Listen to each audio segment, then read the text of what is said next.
She was 7 years old, braids soaked from the evening rain, red shirt, trembling hands clutching the lapels of the most dangerous man in Los Angeles. And she was crying. Not the way children cry when they want something, the way children cry when they have already seen too much. Soo-kin had walked into boardrooms that smelled like fear. He had sat across tables from men who ran governments, men who flinched when he spoke. Not one of them had ever broken him. But this little girl looked up at him with eyes that held a secret he didn't even know he was carrying, and she said 6 words that cracked 10 years of silence wide open. Please, marry my mom. Save her. Soo-kin didn't move, didn't breathe, because the name she whispered next was the one name he had spent a decade learning how to forget. Angelia. Los Angeles glittered at dusk the way beautiful lies always do, from a distance. Ni Soo-kin Jae moved through the Gala like a man who owned the air in the room, and in many ways he did. $3 billion, 2 continents. One unspoken rule the whole underworld honored without being asked. You did not cross Soo-kin. You did not look at him too long. You did not speak his name where it might carry on the wind and reach ears that hadn't earned the right to hear it. He was not a man the world called cruel. He was the kind of man the world called inevitable. The Gala was for charity, some foundation, some cause, something that allowed the city's most powerful people to smile in photographs while the deals they actually came to make happened in coat rooms and whispered corners. Soo-kin had no interest in the smiling. He had come for one conversation with one man, and when it was done, he would leave the way he always did, without looking back. He was almost to the door. Almost. That was when the crowd shifted, not dramatically, not loudly, just a small disturbance near the Iron Garden gate at the east entrance, a sound that didn't belong in a room full of crystal and string quartets, a child crying. Soo-kin didn't stop walking. Children were not his business. Crying was not his business. He had people for things that required a softer hand, and she ran straight into him, small, quick, like something startled loose from a hidden place. She hit his chest and grabbed on. Her tiny fingers found the lapels of his jacket, the fabric pulling under the weight of her desperation, and when Soo-kin looked down, everything in him went still. She was maybe 6, maybe 7. Her braids had come partly undone, and her red shirt was damp from the misty evening air. Her face was wet with tears she hadn't finished crying, and her eyes held a grief too old for her face. She wasn't lost. She was escaping. Please, she whispered. Her voice was barely a thread. Please. Marry my mom? Save her from my dad. He says tonight is the last night she gets to say no. Soo-kin stared at her. Around them, gala guests moved past in silk and gold, oblivious or pretending to be. His security detail hovered, hands subtly shifting toward their earpieces, waiting for a signal that never came. Because Soo-kin, the man who had never hesitated once in 10 years, did not give the signal. He crouched down, very slowly, until he was eye level with her.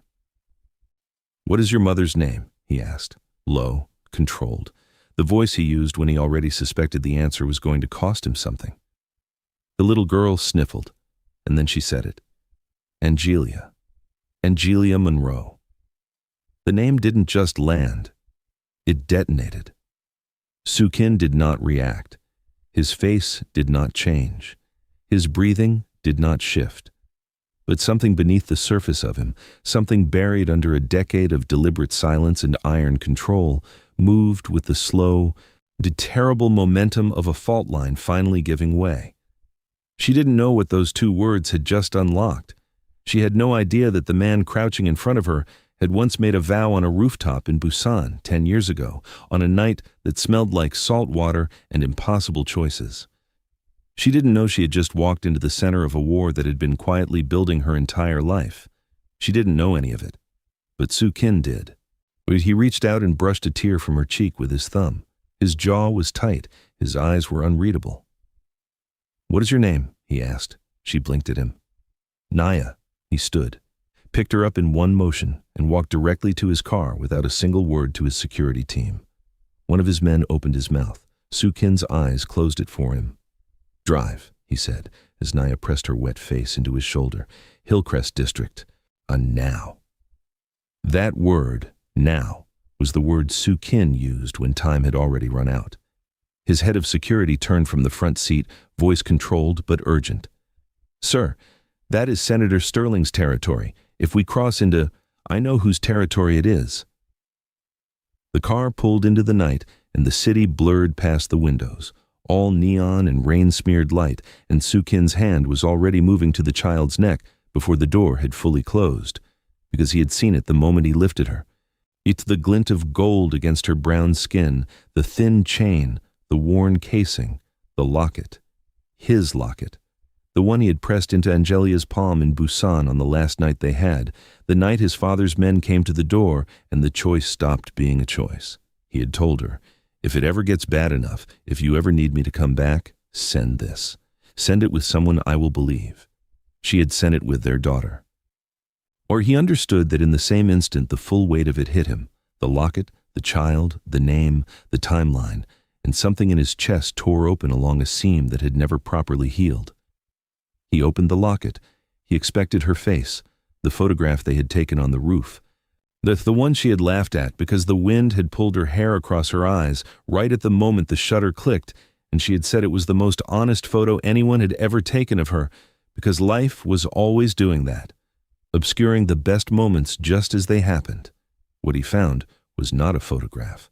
It was a microchip, thumbnail-sized, embedded so precisely in the gold interior that it read as shadow unless the light hit it at exactly the right angle. The Soo Kin's jaw tightened so hard it ached. She hadn't just been waiting for rescue, she'd been architecting one. The locket wasn't a cry for help, it was a handoff. A baton passed across 10 years of darkness, pressed into a child's hands, worn against a little girl's heartbeat, because Angelia Monroe had calculated that Soo Kin would search the locket, and that when he found what was inside, he would understand exactly what kind of war he had just been drafted into. But she had chosen him as the final piece of something she had already started building. That was what no one in that gala, no one following his car right now with government plates and professional distance, no one in Sterling's security rotation understood about Angelia Monroe. She was not the victim in this story. She had never been the victim. His phone pulsed. His intelligence led, 2 cars back in the motorcade, 2 government SUVs, same plates, consistent tail since the East Gate. Soo Kin didn't turn to look. "Let them follow," he said. "Soo Kin, if Sterling already knows she came to me, then turning around changes nothing. He watched this child leave. He knew where she was going." He paused, the cold calculus of it settling. He let her go. The car went silent. Sterling had let Nia run to him, which meant this was not a rescue mission. It was an ambush dressed as one. Soo Kin looked at the sleeping child. The tear tracks dried on her brown cheeks. Braids coming loose from their roots, the absolute spent exhaustion of a little girl who had done the bravest and most dangerous thing of her short life. And then he saw it. Nia's hand had fallen open against his sleeve. On her palm, barely visible, was a faint iridescent residue, the kind that didn't belong on skin, the kind that caught streetlight in a way that made the stomach drop. Soo Kin went completely still. He had seen that shimmer once before. Soul. A state dinner. A man who had been positioned to shake his hand. That man had not lived to see the next morning. Contact poison. Engineered to absorb on touch. Slow-acting, odorless, designed to look like a cardiac event 48 hours later when the target was nowhere near the point of contact. Someone had painted this child's hands and sent her to embrace him. He looked at Nia's face, at the dried tears, at the brow still furrowed even in sleep, the body of a child holding on to its fear, even in unconsciousness. And then he looked at her shirt. The red shirt she had wiped her hands on before she grabbed him, before. She had wiped them before she ever touched his lapels. She had known. This 7-year-old child had known what was on her hands, had been sent as a weapon against the man she was begging to save her mother, and she had quietly, without a word to anyone, chosen not to use it. She had looked at Soo Kin's face and decided he was worth saving instead. Soo Kin reached under the seat, removed the sealed kit he carried in every vehicle, and cleaned her palm without waking her. His hands moved with practiced precision. His face showed nothing, but something had permanently shifted behind his eyes. That was the moment he stopped thinking of her as a stranger's child. Sterling's mansion did not hide. It sat blazing against the dark hillside, every window lit. Every light deliberate, the architecture of a man who had spent decades making sure that when people looked toward power, they looked toward him. It was the aesthetic of control, of permanence, of someone who had never once genuinely believed consequences were a real thing that applied to him personally. Soo-kin stepped out of the car and felt the night air settle around him like a second skin. Naya was awake now, held close at his side, her small hand gripping the back of his jacket with a quiet ferocity that had nothing childlike about it. She had done this before, held on, refused to let go, made herself small and still and invisible in the presence of danger.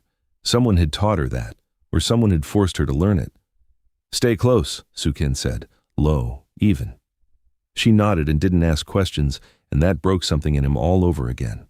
He walked toward the entrance, the way he walked into every room where he held the power, even if no one else had acknowledged it yet. Straight, unhurried, the kind of approach that made men on the other side of it start recalculating without knowing why. The two guards at the door saw him coming. They looked at each other and stepped aside. The doors were already open.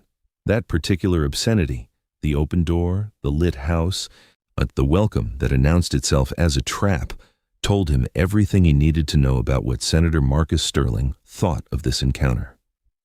Sterling believed he had the stronger hand.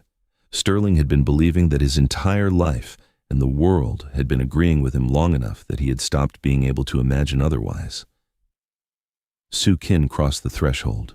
The interior was vast and cold, artwork purchased for intimidation, bijou crystal catching light at angles calibrated for impression. The smell of the place was the specific smell of old money being used for new corruption, bourbon and tailored cologne, and beneath it, something sour. The particular decay of a man who had mistaken the ability to take things for the right to keep them. And then, Soo-kin heard her. Not a scream, not a cry. Something quieter and far more devastating. A voice holding itself together in the presence of someone who had made it practice doing that every day for 6 years. Angelia. He heard her before he saw her, and the hearing of her after a decade. The specific cadence of her voice, the way she shaped her words with that precision she used when she was managing something inside herself, hit him somewhere behind the sternum like a door being forced open from the wrong side. He followed the sound up the curved staircase. And there she was. Angelia Monroe stood at the top of the stairs the way a woman stands when she has decided that whatever happens next, she will not be found crumbling. Her natural hair was pulled back. Her posture was straight with the rigid dignity of someone who had refused, across 6 years of systematic diminishment, to let her spine forget what it felt like to hold itself upright. She wore a deep burgundy dress that moved like water against her brown skin, and the chandelier above caught her and held her in its light, like even the room understood it was in the presence of someone worth illuminating. She was the most composed person in the room. She was also the most imprisoned, the way a river is imprisoned when someone has rerouted it and called the redirection a gift. Behind her stood Senator Marcus Sterling. His hand rested on her shoulder with the easy casualness of a man who had long stopped thinking about whether he had the right. He was older than the photograph Soo-kin's team had pulled. The camera had been kind to him in ways that proximity was not. Up close, Sterling had the look of a man built from the parts of better men he had consumed along the way. Charming in the constructed sense. Dangerous in the particular way of people who have spent their lives being protected from the consequences of their own appetites. But what Soo-kin had not known, what his intelligence team had documented but never fully contextualized, was why Sterling had chosen Angelia specifically. Not because she was vulnerable, not because she was alone, because 20 years ago, before the offshore accounts, before the syndicate connections, before the political career that had been funded by money that could end him, Marcus Sterling had been in love with Angelia Monroe, had asked for her, had been refused, not gently, directly, completely. By a 22-year-old woman who had looked at everything he was offering and said no with the kind of clarity that men like Sterling spend the rest of their lives trying to punish. He had not taken her because she was convenient. He had taken her because she had once made him feel small. and he had never forgiven her for it. That was the detail that changed everything about what Soo-Kin was looking at. This was not a hostage situation. This was a decades-long act of possession dressed as protection. Sterling didn't want Angelia compliant. He wanted her aware. He wanted her to know exactly whose house she was in and exactly why she was there. He had taken the one thing she was and tried to hollow it out. He had almost succeeded. He smiled when he saw Soo-Kin. "I was wondering how long it would take," Sterling said. His voice was smooth, senatorial, the voice of a man who had spent 30 years making rooms believe he was the reasonable one. "She's been mine for 6 years. I expected you sooner." Soo-Kin said nothing. His eyes had found Angelia. She was looking at him the way you look at something dangerous when you have been told to be afraid of it in some part of you, the part that exists below instruction, below intervention, is not afraid at all and doesn't know what to do with that. She looked at him like a threat she couldn't fully believe in. He hadn't believed it when his intelligence team brought the report 3 months ago. He had read the file on the compound Sterling's private physician had been administering. Not a crude sedative, nothing blunt, nothing that would leave visible marks on a visible woman. Something far more precise. Voici a neurochemical protocol designed not to erase memory, but to reroute it. To leave the emotional architecture of a person's past intact while systematically replacing the faces and voices attached to it. Angelia didn't have gaps where Soo-Kin used to be. She had Soo-Kin's presence, his warmth, the safety she had felt, the love she had carried, but the face attached to those feelings had been replaced with Sterling's, and the face she associated with danger, she with the cold and the dark and the threat of loss, had been given Soo-Kin's features. He had not believed they could do that to a mind like hers. He believed it now. "Angelia." He said her name the way you say a name you have been storing somewhere safe, waiting for the moment it was finally the right time to use it. She did not soften. "You need to leave," she said. Her voice was steady. Her eyes were not doing what her voice was doing. "I don't know who you are, and I don't need—" "You kept the locket," Soo-Kin said. She stopped. Something moved across her face. Not recognition, not yet. Something older than recognition. Something that lived in the layer of a person that no protocol, no matter how precise, can fully reach. The body's knowledge of what mattered before the mind was told what to remember. It terrified her. He could see that. The tremor of something familiar in a face she had been told was an enemy's. That was more frightening to her than anything Sterling had ever done, because Sterling's fear made sense to her, and this did not. Sterling's hand tightened on her shoulder. That was the moment everything fell apart. Angelia's breath changed, barely perceptible, a slight shallowing, a pause where there hadn't been one before. But Soo-Kin caught it the way he caught everything, completely, and without revealing that he had. She was fighting something. Her eyes were doing what eyes do when the mind behind them is being pulled in opposite directions, held still by will, betrayed by depth.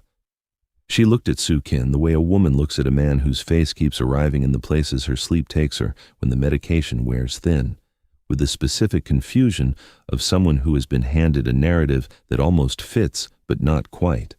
You who keeps finding the edges where the story stops matching the feeling underneath it. She didn't remember him, but her body did.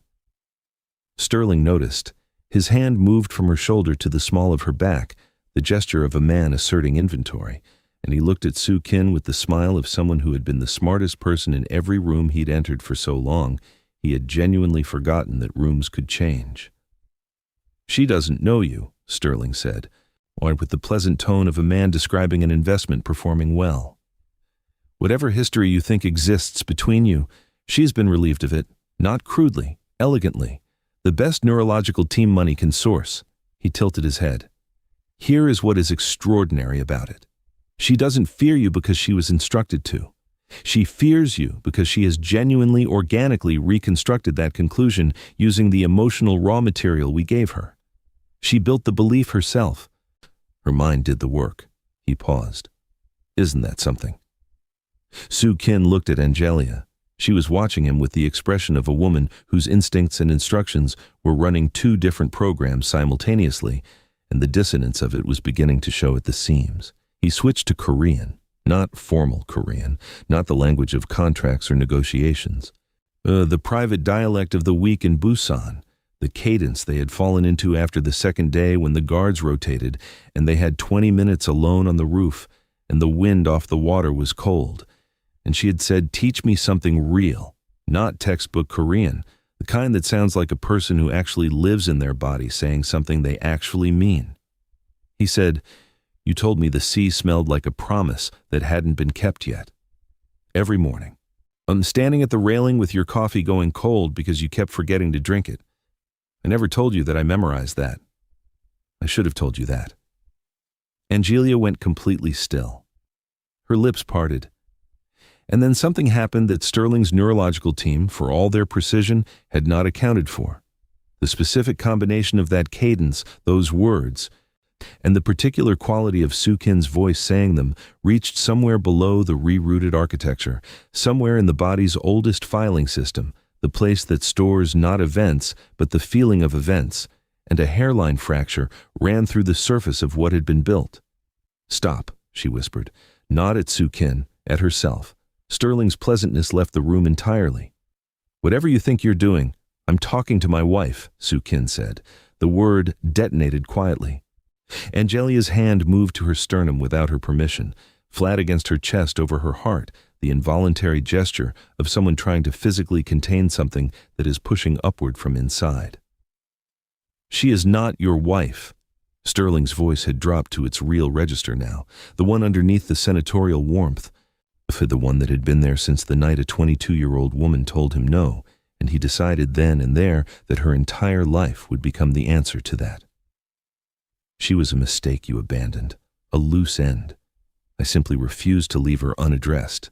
There it was, the personal dimension beneath the political one.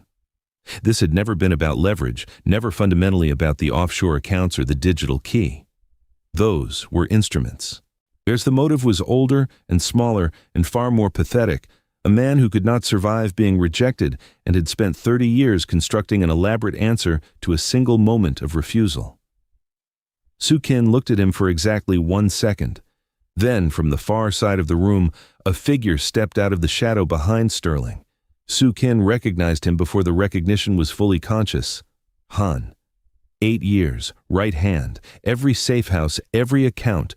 On every strategic move Soo-kin made before he made it, Han had held all of it, been trusted with all of it, had stood in rooms at Soo-kin's shoulder when the rooms were dangerous, and said nothing that ever gave him reason for doubt.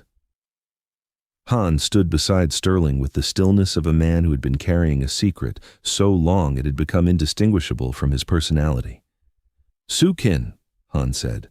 No apology in it, no remorse. The flat, on a resolved tone of someone who made their real choice years ago and had simply been maintaining a performance of a different one until the moment came to stop. "The chairman sends his regards." His father. The pieces assembled instantaneously. The government tail, the open doors, the locket handed off to a child, Nia's poisoned palms, the invite hidden inside an ambush hidden inside a rescue. His father had not simply known about Sterling's operation. His father had funded it. Ji had positioned Sterling, had given Han as a gift, a trusted man placed at the son's right hand, years of patience, the long game of a man who believed that control over his heir was worth any investment of time. Han raised a gun, not at Soo-kin, at Nia. The child pressed herself against the wall, her braids loose around her face, her dark eyes wide and absolutely dry. She had run out of tears somewhere earlier in the evening. What she had left was a stillness that should not have been possible in someone her age. "Leave," Han said. "Leave now and the child is unharmed. Stay and find out what the chairman considers acceptable collateral." And Soo-kin, for the first time in the long, controlled, deliberately managed decade of his adult life, did not have a next move ready. He stood in the room with the 3 things that mattered and no clean path between them, and the silence stretched. Though neither did Angelia have a move, but she was already making one. No one expected Angelia to move. That was the specific error they all made, Sterling, Han, even Soo-kin in the half-second before it happened. They were tracking each other, calculating the room's weight distribution the way trained men do. Angles, leverage, distance, who held what. Not one of them had kept their eyes on her hands. Angelia Monroe had spent 6 years in that house. In 6 years of watching and filing and enduring with the methodical patience of a woman who had made a decision in the first year, possibly in the first month, that she was not a prisoner. That the house and the man and the protocol and the slow chemical erosion of her own memory were the enemy's tools and not her reality.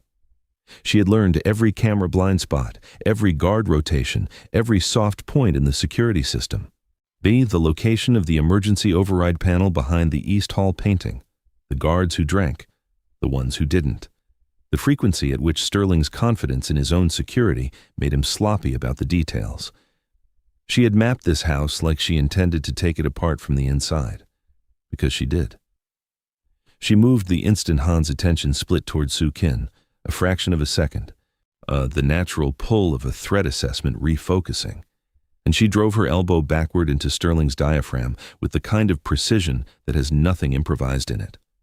He folded completely, and she was already moving, crossing the landing, scooping Nia from the wall with one arm and positioning the child behind her body in a single fluid motion. "East corridor," she said to Soo Kin, breathless but clear, absolutely clear.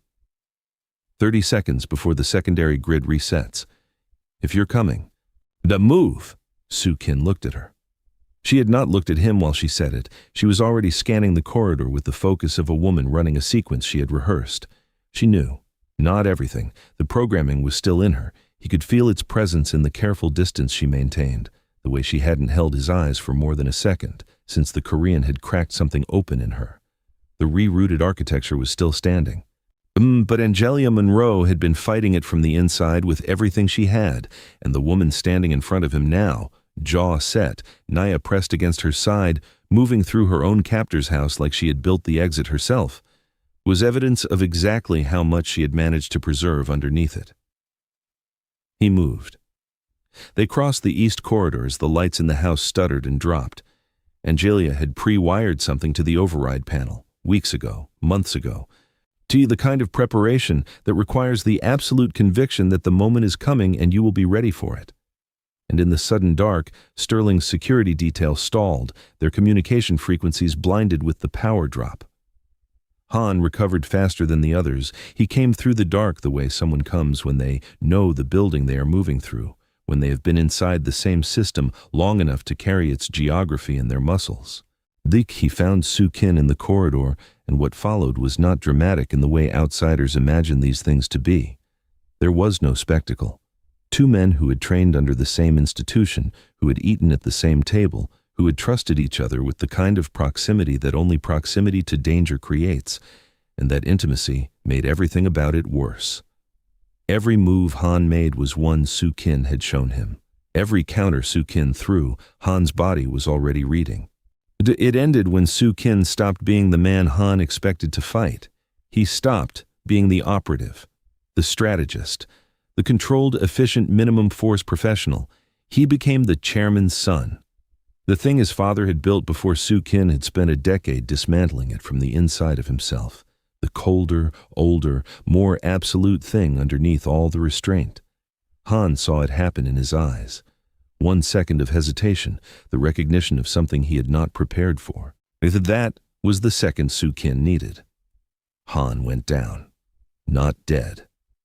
Soo Kin crouched over him, breathing even, and looked at the man who had stood at his shoulder for 8 years through things that should have built something between them that couldn't be undone. "Tell the chairman," Soo Kin said quietly, "that his son is coming home." He stood. He walked back to Angelia and Nia.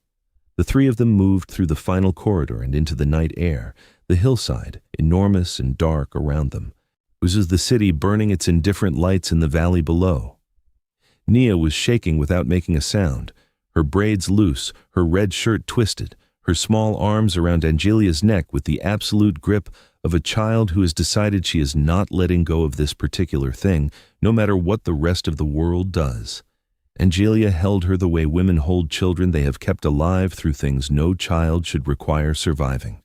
One hand cradling the back of Nia's head, Her chin resting at her daughter's temple, her brown eyes moving across the dark perimeter with a sharpness that 6 years of captivity and neurochemical interference had not managed to dull for a single second. Soo-Kin watched the two of them. And then Angelia looked at him, not with the fear filter, not with the protocol's overlay, with the raw, exhausted, complicated directness of a woman standing at the edge of everything she had survived and everything she had not yet found words for. "You shouldn't have come," she said. "I know," he said. The silence between them held 10 years of things that had nowhere to land. "Why did you?" she asked. He looked at Nia. The child met his eyes over her mother's shoulder with that same unsettling clarity, the gaze too old for her face, the one that had undone him at the gala, the one that looked like something he recognized from mirrors. He looked back at Angelia. "Because you kept the locket," he said. She turned away, but not before he caught it, the hairline fracture, the brief unguarded shimmer of something that had been surviving underground for 10 years in the dark, without sun, without air, without anyone knowing it was still alive. She still loved him, not in the place where memories lived, in the place where Sterling's chemicals had never reached, the place the body keeps what matters before the mind is told what to do with it. Soo-Kin stored that information the way he stored everything critical, quietly, completely, without showing that he had, because the war was not over. It had just changed shape. His phone vibrated. Unknown number. 3 words. Check the bracelet. He looked at Nia's wrist, the small medical ID she had worn all evening, the one he had registered and not examined. He turned it over. The blood type engraved on the back was not what Sterling's legal documents had listed for the child, but it was his. What Soo-Kin discovered in that moment did not just rewrite his history. It rewrote his entire understanding of what he was fighting for. He looked up at the hillside. A light had come on in a window that his intelligence team had confirmed was empty. Someone was up there. Someone had been watching this entire night from a position none of them had known to account for, and whoever they were had just told him where to look. Before I tell you what Soo-Kin found in that window, drop your city in the comments right now. I need to know who is in this with me. Tell me Team Soo-Kin or Team Angelia, because both of them are carrying something the other one hasn't discovered yet. And when it surfaces, it will change everything you think you know about this story. If you are subscribed, the next chapter finds you the moment it drops. If you are not, you are going to miss the masquerade, the body double. And the moment Angelia finally remembers everything, hit that bell. Because what is coming next is the chapter this whole story has been building toward.